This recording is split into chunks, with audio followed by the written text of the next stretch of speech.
Olá galerinha, bom dia.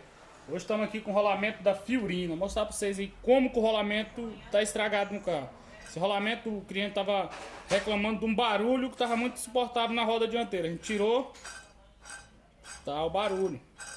Tá, outro cliente veio com um Voyage G5 falando que o rolamento tá com defeito. Tiremos, não tá, ó. Mostrei para ele, aí, ó. Não tá com defeito seu rolamento. Se trocar, não vai ser preciso trocar.